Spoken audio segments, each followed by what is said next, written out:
Welcome to Life Recovery Today with Stephen Arterburn. In the next half hour, you'll obtain insights and tools to transform your life using the biblical principles found in the 12-step program. We believe everyone can benefit from a life recovery experience because we all have struggles in life.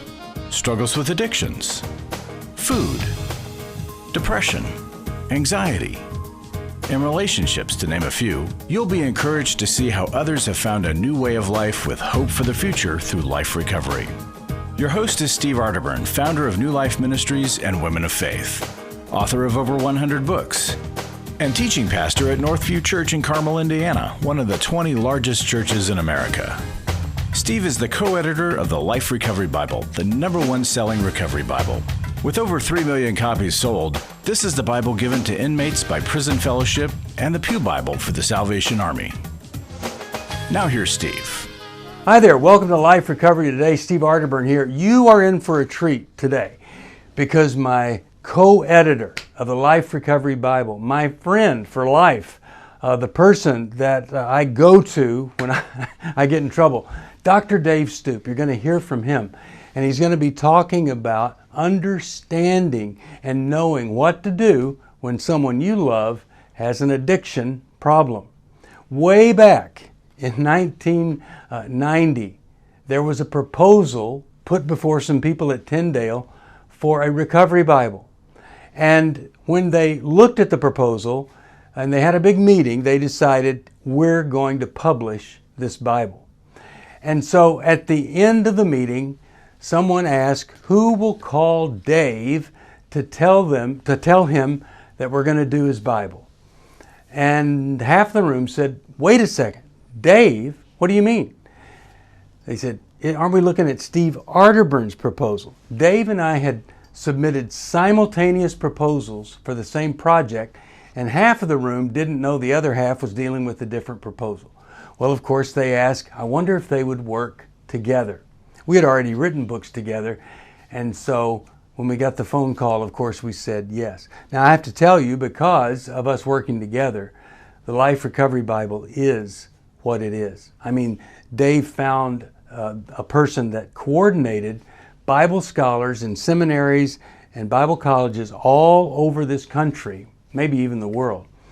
And the unique thing about those Bible scholars, they all were recovering, either in Al-Anon or a codependency group, or they had an addiction problem. And that's why prisoners all over and folks in recovery groups, they read those notes by those scholars and they feel like they're speaking right to me. Well, of course, many of you know over 3 million copies of that Bible have sold. Prison Fellowship just last year gave away about 90,000 Bibles to prisoners. Any prisoner that wants one, Prison Fellowship will give it to them. Many people have gone into a Salvation Army and found the Life Recovery Bible to be the Pew Bible. And if you don't have one, they're not very expensive at all for the little version. They even have the big print. And you can find out about that, or you could order one at newlife.com or 1-800-NEW-LIFE. But Dave is the foundation behind the Life Recovery Bible, and he's one of the greatest, wisest men, most consistent person I've ever known. I can always count on him. So I hope you'll enjoy what he has to say. Maybe it's what you needed to hear because somebody in your life literally is struggling with an addiction problem, and this is going to be the help that you've been looking for. Are you going through your struggles alone? Do you want someone to talk to help you through your pain? Do you feel like a failure when you relapse again, telling yourself, next time will be different? Don't walk this path alone anymore. Join a life recovery group today and be a person that your friends and family can be proud of. God created us to be in community, and we believe everyone can benefit from a life recovery experience. There are life recovery groups all over the country, and if there isn't one in your area, we can help you start one. Life Recovery brings recovery to you, right where you are. You'll take a journey with others to find healing and freedom. Whether you're looking to join a group or start one, New Life Ministries is here for you. Call us at 1-800-NEW-LIFE or visit liferecoverytoday.net.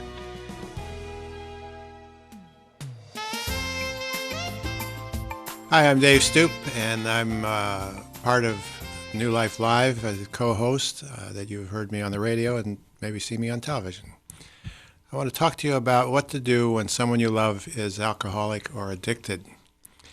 Because what I've found over the years in working with people this way is that many times they think the person with the addiction, either to alcohol or to drugs or to gambling or to sex or to shopping, there's all kinds of addictions. They think it's the problem of the person. It's not my problem, it's their problem.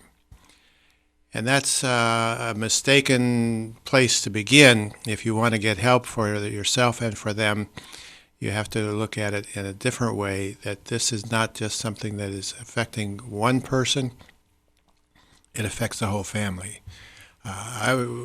We have a son who is recovering from drug addiction. He's been 29 years clean and sober.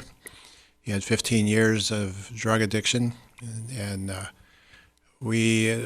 this was back in the days when there wasn't much help available. In fact, one of the things that happened during that time was the Phoenix House moved into Orange County from New York, and it was like somebody who knew what they were doing finally arrived in Orange County. But he didn't stay very long there. We tried out about 12 different programs before finding one that really started to help all of us in the family. And the turning point was we were in a group with other addicts and alcoholics and other family members. Nobody from our family was in our group, and everybody in our family were in separate groups.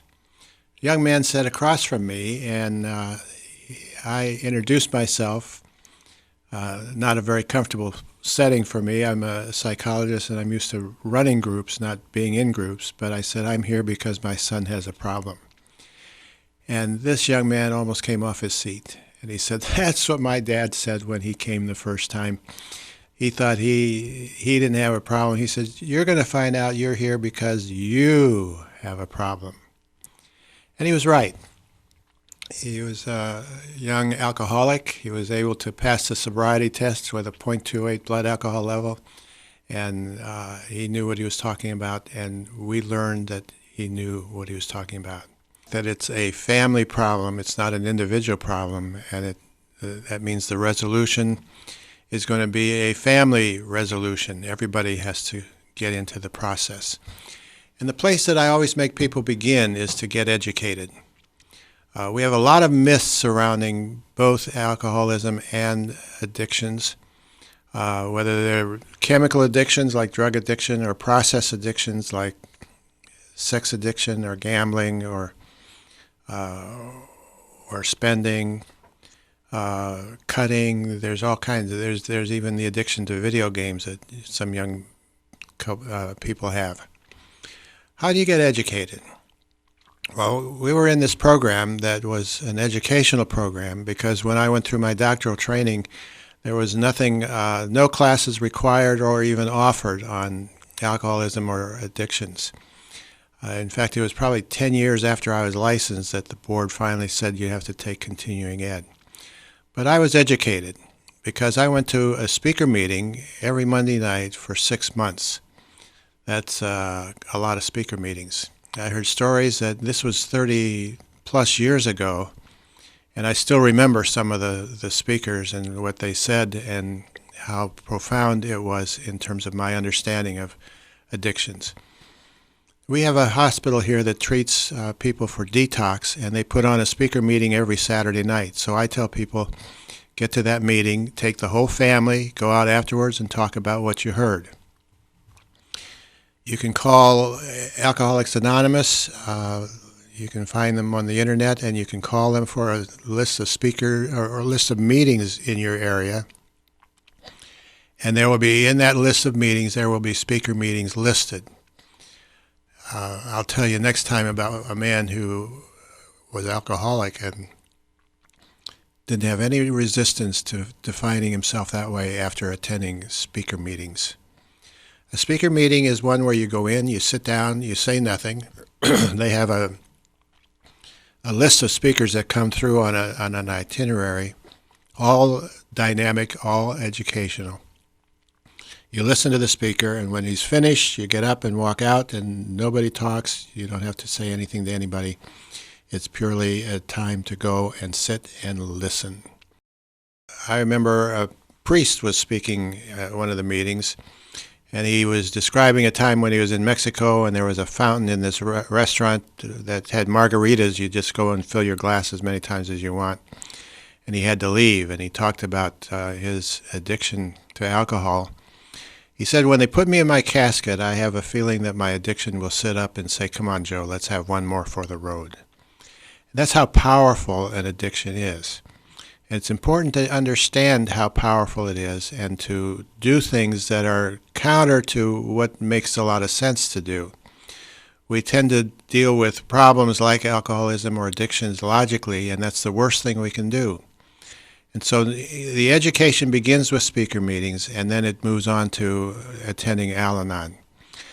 And when I tell someone to go to Al-Anon, I say, don't keep it a secret. Announce that you're going, and announce that you're going to get help for yourself, because that's really what you're doing. I've seen families transform because the parents and some of the kids start going to Al-Anon, and they learn more about the power of an addiction and the hold that it has on the person and how they have to behave differently so that they can become part of the solution rather than part of the problem. So don't hesitate to do that. When we were in our program, the final program that really got us involved as a family, we had to be in family therapy. Our son had to be in individual therapy. We had to go to speaker meetings. We had to go to Al-Anon, and we had to be in our group. And it was like a all-point bulletin. Everybody was involved, and everybody was overly involved. But it started the process of turning things around because I started to behave in ways that I was resisting behaving. One of those ways, I was always protecting my son from the legal system, and I had to stop protecting him and let him face the consequences of his behavior. And I even pressed charges one time, which I couldn't have done without the support of people who understood what I was dealing with and the power that an addiction has over a person's life. It's hard to find a trusted friend when you're in crisis, someone who's been there and understands, but who also has the training and skill to give you practical help. Family, friends, and churches want to help, but often they're not equipped to care for those dealing with problems like addiction and pornography, infidelity, anger, depression. New Life Ministries is here to provide help and hope in life's hardest places. We're not focused on making people feel better. We're focused on helping people do the work that will help them be better. At New Life, we have resources available to help you, like books, DVDs, CDs, workshops, and our network of licensed counselors.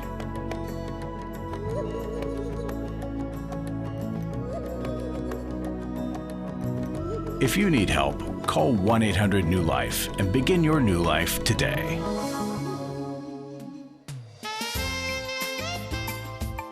Hi, I'm Dr. Dave Stoop. I'm one of the co-hosts on the New Life Live radio program. And we're talking about what to do when someone you love is addicted or alcoholic. And I was talking in the last segment about, I just started to talk about the alien that takes over the person who is addicted or is alcoholic. There's the reason you don't do logical kinds of responses to what's going on is that they're not living in a world of logic anymore. In fact, one of the things I had to learn and understand was that when my son talked to me, in many cases it was not my son talking to me, it was the addiction talking to me. And it was like an alien had taken over his whole being and now took residence in him.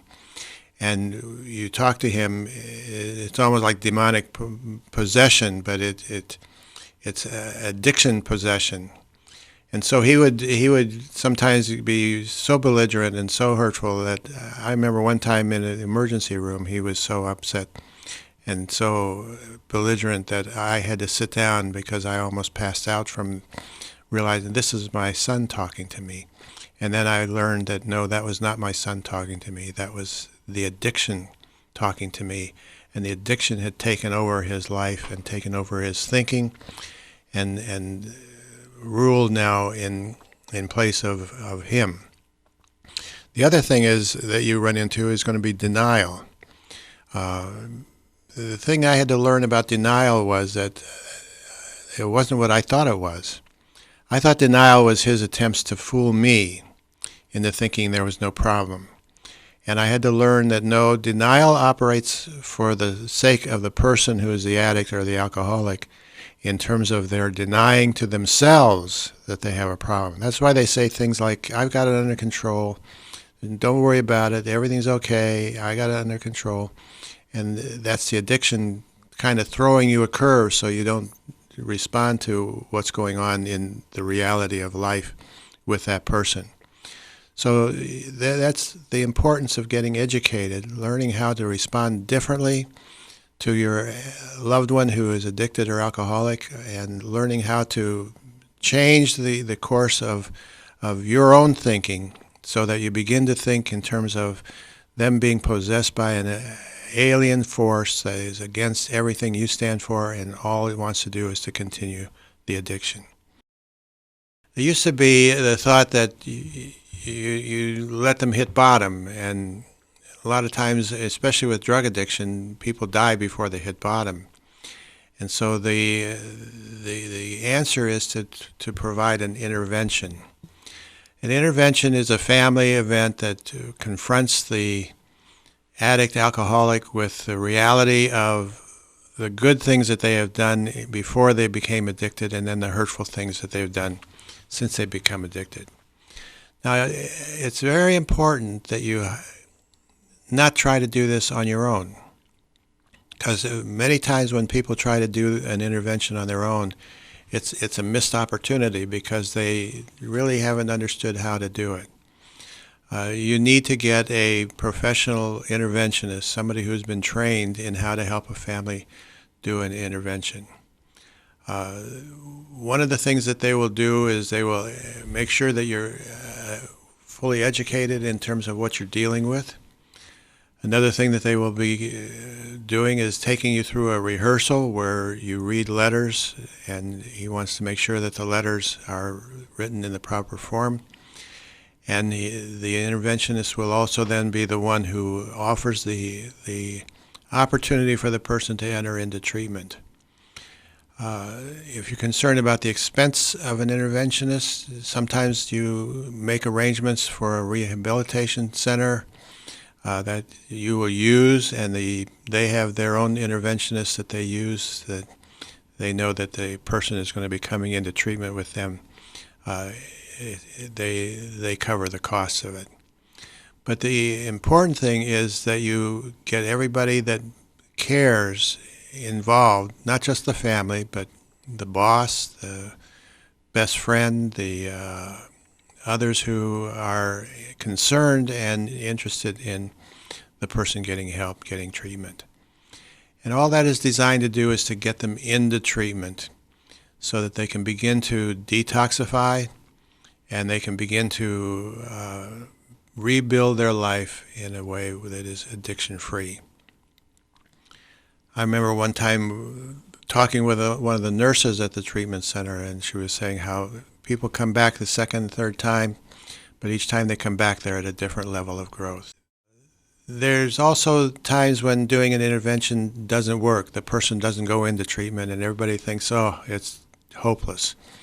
It's not hopeless, because I've talked with families where the person who was addicted or alcoholic didn't respond to the intervention, but not too long afterwards decided on their own to go into treatment because they realized that it's like they had to think it through, and not everybody is willing to make the commitment at the time, but they stay the course because it's not over until it's really they're in treatment. Now, what happens in treatment? Why treatment? There are some people who just quit cold turkey. They say, well, I won't ever use or I won't ever drink again, and they make all these promises, and they do it for about 5 or 6 months, because that's about how long willpower works. And then what they didn't realize was how powerful the addiction was, and now they relapsed. Some hold on for a long time, but I've talked with family members who say it's really no different than when they were drinking or using, because it's like they're what's called a dry drunk. Dry drunk is somebody who never got into treatment, who just stopped, and all the alcoholic addictive behaviors continue. And I've even had some say, I wish they would go back to drinking again, because at least that was predictable and comfortable and familiar. But don't give up. The treatment is an educational process for the addict or the alcoholic. They need to understand that they're up against an enemy that is more powerful than they are, and that total abstinence is what's required. And that there's also a need then to build character to become the person they were meant to be. One of the things that happens when a person uses or starts drinking excessively is that they stop growing. So a kid who starts drug addiction at age 13 may get into treatment and in recovery 10 years later at age 23, but he's really only 13 years old emotionally. And you've got to finish growing up, and that was a process that begins in treatment and continues in what we call recovery, and we'll talk about that next time. People say, why recovery? Well, the simple answer is because that's where the growth that never happened in the person emotionally and characterologically needs to take place.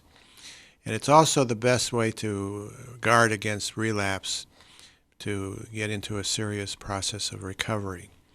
Now, there's been research done on this, and that's what's interesting. There are 4 factors in recovery that eliminate the probability or minimize the probability of relapse. One of them is going to meetings. There's one of the things that will happen in treatment is you start going to meetings and then you continue going. And they have found in looking at treatment programs, and because they could never do research on AA itself because it's anonymous, but they can do research on people who go through treatment programs. People who go to 4 meetings a week for the first period of time are the ones who are successful in their recovery. Do 3 meetings or less and you run the high risk of relapse. Second is that they get a sponsor, somebody that they're accountable to. So part of recovery is to get a sponsor who's going to guide you through the dangers and the probabilities of relapse to successfully navigate that stage. Number 3 is you got to become helpful. You got to care about other people. And number 4, and this was an interesting one, is you need to develop a personal relationship with God. They found these 4 factors are the 4 things that mark a successful sense of recovery. And going to 4 meetings a week, getting a sponsor, being helpful, helping set up meetings, doing little things like that, and then developing a personal relationship with God. And people resist this, especially Christians resist the 12-step meetings. But that's what they've found as being the key, and that personal relationship with God is also the key. If you need help, call us at 1-800-NEW-LIFE. Life recovery isn't just about making the courageous choice to give up an addiction or dependency. It's a journey towards health, wholeness, and becoming your very best you. If you need resources to help you in your journey, we can help. There are many life recovery resources that you can do on your own, with a group, or with your church.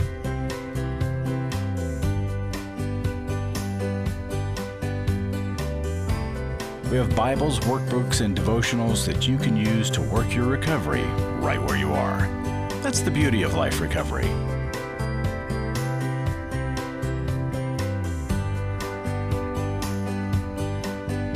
To learn more or to get the Life Recovery Bible or any other life recovery resource, visit liferecoverytoday.net or call us at 1-800-NEW-LIFE. 1-800-NEW-LIFE.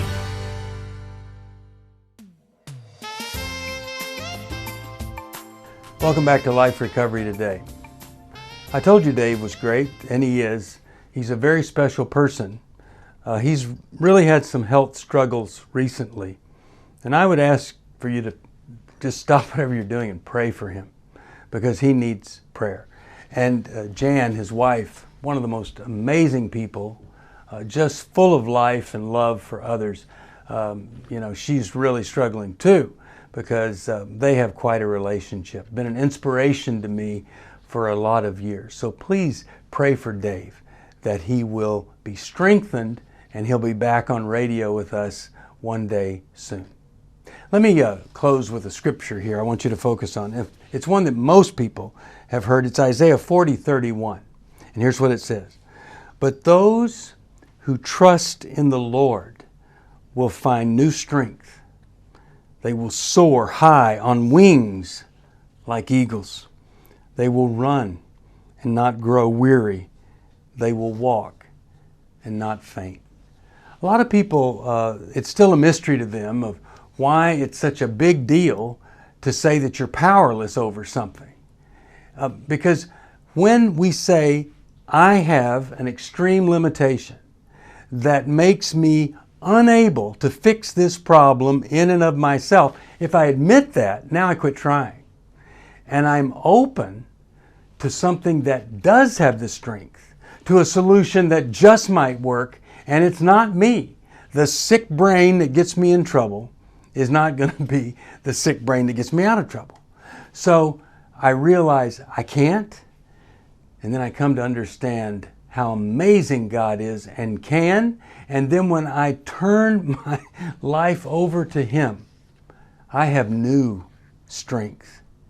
That's the joy, that's the power, that's the everything of surrendering to God. And the whole world opens up. When a person is dependent on alcohol, drugs, sex, pornography, anything like that, you have a very small world. It's your addiction, fulfilling your addiction, and keeping it from the rest of the world, full of shame. But when you open up and let God do for you what you can't do for yourself, you have strength beyond anything you ever dreamed of. If you've never made that decision to surrender to God, maybe this is the day for you to experience that kind of surrender. Thank you for watching Life Recovery Today. So grateful to be with you. And as I said, if you need one of those Life Recovery Bibles, they're not very expensive at 1-800-NEW-LIFE. God bless you. See you next time. Thanks for joining us for Life Recovery Today with Stephen Arterburn. We hope this program has helped you integrate God's truth and wisdom into your recovery journey. This program is brought to you by New Life Ministries, and it's your support that keeps this program on the air. When you contact us for any reason, be sure to let us know that you watch on NRB. Call us at 1-800-NEW-LIFE or go to liferecoverytoday.net. Please join us again next week for more Life Recovery Today.